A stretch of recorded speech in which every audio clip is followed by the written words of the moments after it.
السلام علیکم ورحمۃ اللہ وبرکاتہ۔ عزیزان ملت اسلامیہ، آپ تمام امتی کو مفصل کی طرف سے سلام عرض ہے۔ گھر میں بڑی پردہ نشین عزت دار ماں اور بہنوں کو مفصل کی طرف سے سلام عرض ہے۔ بہرحال اللہ سے امید ہے آپ لوگ خیریت سے ہوں گے، اللہ کی حفاظت میں ہوں گے۔ ان ملعونوں کی ملامت سے، ان فرقہ پرستوں کی فرقہ پرستی سے، ان درندوں کی درندگی سے محفوظ ہوں گے۔ اللہ آپ لوگوں کو اپنے حفظ امان میں رکھے، اللہ اپنی حفاظت میں رکھے، اللہ ہر آبا سے، ہر شر سے محفوظ رکھے۔ اور یوم الجمعہ ہے، آج عید المومنین کا دن ہے۔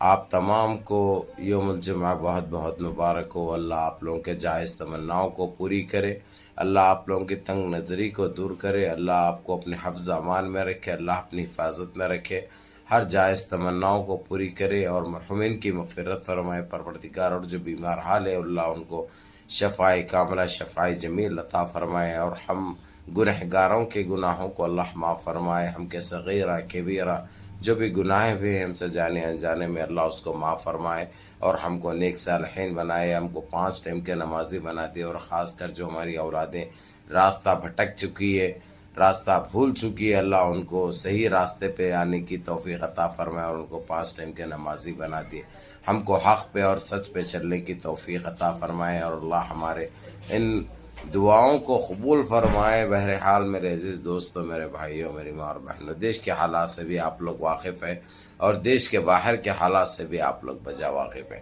لیکن میں دیش کی خبر آپ لوگوں کو اس لیے سناؤں گا جس طریقے سے مہاراشٹرا میں جو گندگی پھیلی ہوئی ہے اس وقت، چاہے جھارکھنڈ ہو چاہے مہاراشٹرا ہو، جس طریقے سے پھیلی ہوئی ہے، اور ان کو بڑا دھکا تو ای وی ایم کو لے کر لگا، جس طریقے سے سپریم کورٹ کے سپریمو CJI چندرچوڑ نے جس طریقے سے بیان دیا، لیکن ان کا کہنا یہ تھا، ابھی یہ سرکاریں بتا رہی ہے یہاں تک کہ جو ای وی ایم کے جو مخالف کرتی ہے وہ پارٹیوں کا بھی یہی کہنا تھا، اب اتنے کم ٹائم پہ بغیر ای وی ایم کے ووٹ نہیں ڈالے جا سکتے۔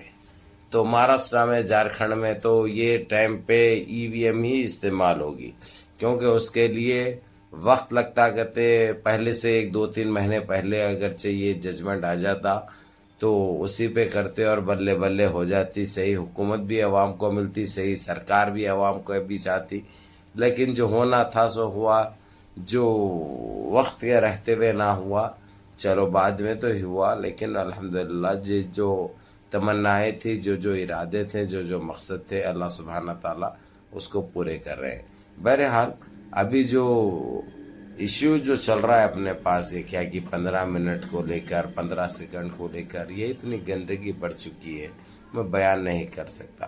وہاں پہ ٹائم بتایا جا رہا، مثال کے طور پہ اگرچہ 10 بجے کا ٹائم ہے، ان کو ڈیڈ لائن جو دی گئی ہے 10 بجے تک ختم کرنے کی، 9:45 ہے تو 15 منٹ باقی ہے، بول رہے ہیں یہ تو واجب ہے، یہ تو وہ جانب ہے، لیکن اس کو توڑ موڑ کر یہ گودی میڈیا جس طریقے سے گند پھیلا رہی ہے یہ آپ لوگوں کو اچھی طرح پتہ ہے۔ اور دوسری پلٹ کے 15 سیکنڈ جو بول رہی ہے، آنکھ پلک بند کر کے پلک کھولے تک اس کو کچھ نظر بھی نہیں آتا، 15 سیکنڈ ہو جاتے، تو انہیں کیا کر سکتی ہے؟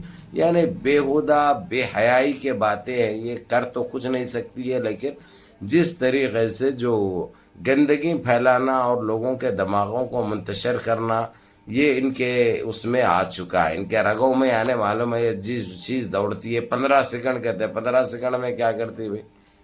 15 سیکنڈ میں کیا کرے گی؟ یہ چمٹی کو نہیں مار سکتے 15 سیکنڈ میں انہوں، لیکن ان کے باتیں، ان کے جس طریقے سے جو دماغیں بانٹ رہے ہیں، دماغیں گرم کر رہے ہیں، لیکن میرے عزیز دوستوں، میرے بھائیوں، میں آپ لوگوں کو ایک ہی بات بولوں گا، ایک ہی چیز بولوں گا، ایک ہی راستہ دکھاؤں گا، آپ لوگ مت الجھو ان گندگی میں۔ یہ گندگی کام آنے والی نہیں ہے، صرف انہوں ہم کو بھڑانا جانتے ہیں، اس میں آپ لوگ نہ الجھو، نہ ان کے باتوں میں آؤ۔ رہی بات یہاں پہ، چاہے اکبر الدین اویسی صاحب ہو، چاہے اسد الدین اویسی صاحب ہو، 15 منٹ کی بات تھی، آج کی نہیں ہے، لیکن یہ تو ایک وقت ہے، بتا رہے ہیں، یہ بھی خلاصہ کیا جا رہا ہے بھائی 10 بجے تک کا ٹائم ہے، جس میں سے 15 منٹ باقی ہے بھی، یہ تو بولیں گے نا بھائی، نہیں تو عوام چلے جا رہے، یہ تو بول رہے ہیں کہ بیٹھو 15 منٹ باقی ہے، سن کے جاؤ کیا ان لوگوں کے باتیں، کیا اسپیچ ہے جو مقصد کے لیے آئے، لیکن اس کو توڑ موڑ کر غلط طریقے سے پیش کیا جا رہا ہے، اور انہوں جو ہے سو حق کے دھونا نہیں معلوم ہے، لیکن انہوں جواب دینے نہیں کر رہے، انہوں ریپلے دینے نہیں کر رہے. پہلے حق کے تو دھن دو، پہلے وہ تو سیکھو. پوری بدبو، پوری باس اٹھے ہوئی ہے، پوری گندگی عوام کو.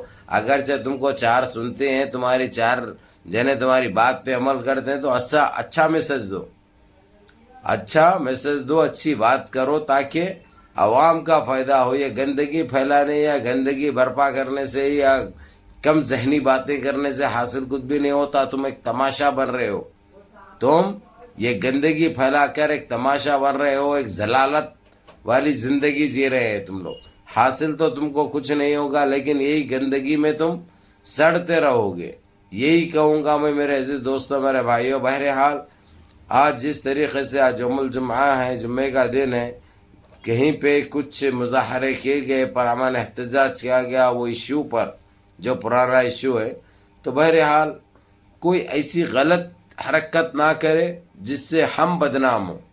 اب انہوں تو جو ہے سو سب کرتے ہیں، ان کو سب معاف ہے. مسجدوں پہ چڑھ جاتے ہیں، انہوں میناروں کو شہید کر دیتے ہیں، انہوں مساجد میں گھس جاتے ہیں، انہوں یعنی پوری گندگی جو ہے سو پھیلانے کا کام ان کو دیا گیا ہے. اور پھر ان کو معافی بھی دی گئی ہے، ان کو معاف بھی کیا جاتا ہے.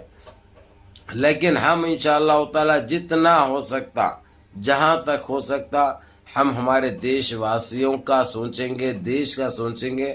دیش کے نام پہ جو ہے سو ہم آنچ آنے نہیں دیں گے. یہ ہم کو متحد ہو کر ایک چیز یہ مضبوطی سے یہ ارادہ بھی کرنا ہے اور اس کا حق بجانے فیصلہ بھی کرنا ہے آپ کو. یہ سرکاریں آتی ہے جاتی ہے، کسی کے باپ کا دیش نہیں ہے. دیش ہم دیش واسیوں کا ہے، ان کا کوئی وجود نہیں، ان کی کوئی وہ نہیں. انہوں جب تک ہے، جب تک اپنے آپ کو 30 مار خواہ سمجھتے ہیں، جیسا کہ یہ باپ ان کا باپ جو ہے سو یہ دیش ان کو لے کے آگے گفٹ میں دیا ہے، ہدیے میں دیا ہے، یہ سمجھتے ہیں. جبکہ جو ہے سو وہ آپ کے ووٹ سے جانے جاتے ہیں. ان کی اوقات آپ کا ایک وہ ووٹ ہے بس جو دیا جاتا ہے، لیکن آپ ہی کے اوپر بھاری پڑ رہے ہیں وہ لوگ. کیونکہ انہوں وہ سمجھتے ہیں جیتنے کے بعد پھر واپس الیکشن نہیں ہوں گے. یہی گندگی ان کو ستاتی ہے. اگرچہ ان کو یہ سوچ رہتی، اچھا سوچتے، اگرچہ آج ہمارے دیش کا بھی یہ حال نہیں ہوتا. یہ ایک سچائی ہے، یہ ایک حقیقت ہے جو کہ میں ہر حال میں بتاتا بھی ہوں، بولتا بھی ہوں. بہرحال میرے عزیز دوستوں، میرے بھائیوں، آپ لوگوں کو یہ ویڈیو کا مطلب یہی ہے کہ گندگی لاکھ پھیلائے یہ لوگ، اس کے اوپر توجہ مت دو. میں تو یہی کہوں گا کہ جو تم کو اگر جو سمجھ میں نہیں آ رہا تو اس چیز کا بائیک آؤٹ کرو، اپنے آپ گھر میں بیٹھو، ختم ہو گئی بات. جانا سننا جو ہے سو وہاں پہ تکلیف اٹھانا، پھر اپنے دلوں کو دکھا لینا، انہوں ایسا بول دیے، انہوں ایسا بول دیے، یہ چیزوں کے حد تک جاؤ ہی مت. میں جہاں تک آپ لوگوں کو آپ کا بھائی ہونے کے ناطے جو مشورہ میں دے رہا ہوں آپ لوگوں کے لیے، یہ بہت ضروری ہے. بہرحال کہ منظم رہیے، متحد رہیے، اپنی صفوں میں اتحاد برقرار رکھیے، نمازوں کی پابندی کریے، ماں باپ کی خدمت کریے، بڑوں کے احکام پہ عمل کریے، اور اپنے اس بھائی کو بھی دعاؤں میں یاد رکھیے. السلام علیکم ورحمۃ اللہ وبرکاتہ.